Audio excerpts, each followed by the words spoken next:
बिल्कुल मेरा प्रणाम। आप देखना शुरू कर दिया गांव शहर की नई बातें। ठीक।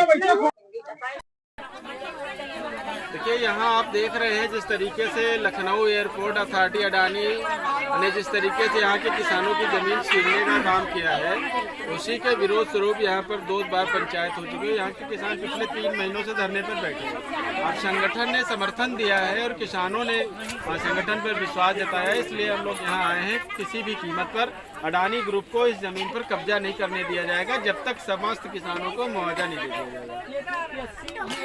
नहीं, अभी ये कम है। अभी पीएससी अगले कार्यक्रम में देखिए, कम से कम 10 गाड़ी यहाँ पीएससी लगेगी। अभी तो कम है। धारा 107-16 भी लगा दी। वो हम लोग नहीं मानते। धारा 116 116 वो सब हम लोग नहीं मानते हैं। कोई उससे कोई मतलब नहीं। किसानों पर कोई धारा प्रभावी नहीं है। किसानों पर धारा लगा के ये दबाने की कोशिश की जाए। कोई दबाने की आज के बाद कोई दबा के देख ले। आज तो हमने खुला ऐलान कर दिया, किसी भी पदाधिकारी को परेशान करके देख ले। ये भी याद करेंगे। हमने तो कह दिया जिस थाने का अधिकारी यहाँ परेशान करने का काम करेगा, उस थाने को घेर के उसको ठीक करने का काम कर देंगे। किसानों को दबाने के लिए यहाँ पानी की वो टैंकर कुछ नहीं, पानी टैंकर आया था किसानों को पिलाने के लिए। कार्यक्रम में लगाता है नगर निगम पानी। जब हमारी पंचायत होती है तो जब नोटिस जाती है तो चाहे किसी का भी हो, नगर निगम वहाँ पर किसानों को पानी पीने के लिए टैंकर उपलब्ध कराता है। इसलिए टैंकर आया होगा, किसानों को डराने के लिए है। जो भी पुलिस भी लगी है वो भी आप लोगों की सुरक्षा में, हमारी सुरक्षा के लिए लगी, वो हमें डराने नहीं आए। जैसे कि दिल्ली में टैंकर चल रहे थे वो पानी अरे चल रहे तो किस अरे भाई हम लोगों ने प्रधानमंत्री को नाक रगड़ने मजबूर किया किसान आंदोलन में। किसानों, अब देश के प्रधानमंत्री ने माफी मांगी ना कि हमसे गलती हुई है, हम ये तीनों कानून वापस ले रहे हैं। समय यहाँ भी आएगा, अडानी को भी माफी मांगनी पड़ेगी, जिला प्रशासन को भी मांगनी पड़ेगी। जिन लोगों ने भी यहाँ के किसानों के साथ बदतमीजी की है, बदलता की, उनको भी माफी मांगनी पड़ेगी। ठीक है। किसानों को इसीलिए किस तरह धरना देना पड़ता है। किसान परेशान हमेशा रहता है। किसान की व्यवस्था आपको नहीं करनी पड़ेगी, लेकिन अगर आप चाहते हो यहाँ पर एक किसानों का बड़ा महाकुंभ और बड़ी पंचायत हो, तो आपको साधनों की व्यवस्था करनी पड़ेगी। 50,000 किसान एयरपोर्ट की धरती पर उतारने का हिम्मत रखता है।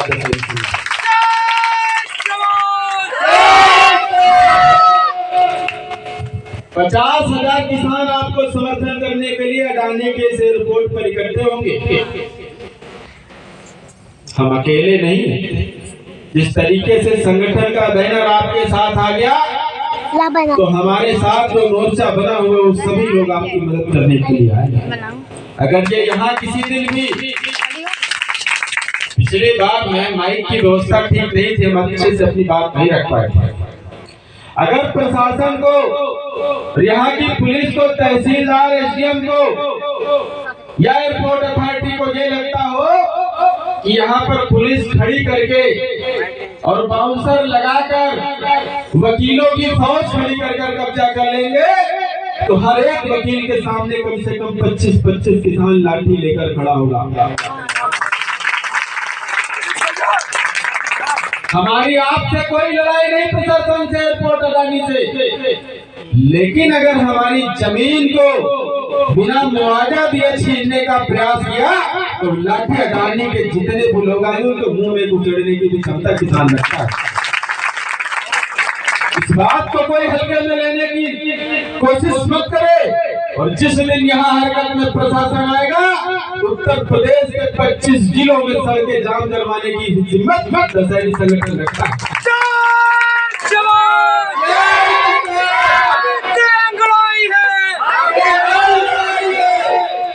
जिन लोगों को नहीं जानकारी है हमारे संगठन या हमारे पदाधिकारियों की ताकत को, आज लखनऊ में अकेले लखनऊ विकास प्राधिकरण से लेके अडानी ग्रुप के खिलाफ और तहसीलों के खिलाफ अकेले राजधानी लखनऊ में, उत्तर प्रदेश की राजधानी है, पूरा उत्तर प्रदेश लखनऊ से चलता है। और यहाँ पर हमारे 5 धरने चल रहे हैं। इतिहास है, इससे पहले एक साथ एक संगठन ने कभी 5 धरने राजधानी में चलाए नहीं। और ये भी नहीं कि 2-2 लोग बैठो, किसी भी धरने पर जाइए तो 50 लोग आपको मिलेंगे। लेकिन जहां अनिश्चितकालीन धरना प्रदर्शन होता है वहां के पदाधिकारियों से हमने कह दिया कि लड़ाई लंबी है, सालों धरने पर बैठना होगा। किसी भी किसान का, हमारी माता का, किसानों का काम बाधित नहीं होना चाहिए। घर के सभी काम करिए, जो लोग नौकरी पेशा है, रोजगार करते हैं, अपना रोजगार करिए, दुकान करिए, लेकिन अगर इमरजेंसी पड़ जाए तो शटर गिरा कर नौकरी कहीं कर रहे छोड़कर, हमारी माताएं अगर रोटी भी सेकने का काम कर रहे हैं तो तवे पर उस रोटी को छोड़कर सीधे धरना स्थल पर पहुंचने का काम करिए। आपकी लड़ाई कोई मामूली लड़ाई नहीं है। और मैं तो आपकी हिम्मत को, आपके जज्बे को दाद देता हूं कि बिना किसी संगठन के आपने 2 महीने धरने को चलाया। अरे जिस अडानी के सामने देश का प्रधानमंत्री नतमस्तक हो, उस अडानी से लड़ना कोई मामूली बात है? आप लोगों की हिम्मत को, आप लोगों के जज्बे को मैं सलाम करता हूँ। दरअसल संगठन आप लोगों की हिम्मत को सलाम करता है। ये कोई मामूली बात नहीं है। इस गांव के कुछ लोगों ने हमारे पास भी फोन किया कि भैया कहाँ उस चक्कर में पड़ गए हो। हमने कहा मित्रता छोड़ दो। अगर आप चाहते हो कि किसानों को अधर में छोड़कर हम भाग जाए, हमारी कुर्बानी से अगर भक्ति खेड़ा की जमीन बच सकती है तो मनीष यादव अपनी कुर्बानी देने के लिए भी तैयार है। इस जमीन हमने कहा आपको मुझसे मित्रता नहीं रखी, लेकिन बिना मुआवजा दिए, चाहे उत्तर प्रदेश की सरकार हो, चाहे केंद्र की सरकार हो, अगर बिना मुआवजा दिए जो सोच रहे हो कि जमीनें ले लेंगे, यहाँ कोठियां बना देंगे, यहाँ हवाई जहाज उतारेंगे, तो किसी भी कीमत पर ये हो नहीं सकता। तब तक लड़ेंगे जब तक तुमको पछाड़ेंगे नहीं। अंत समय में देगा तुम जीतने की स्थिति में होगे।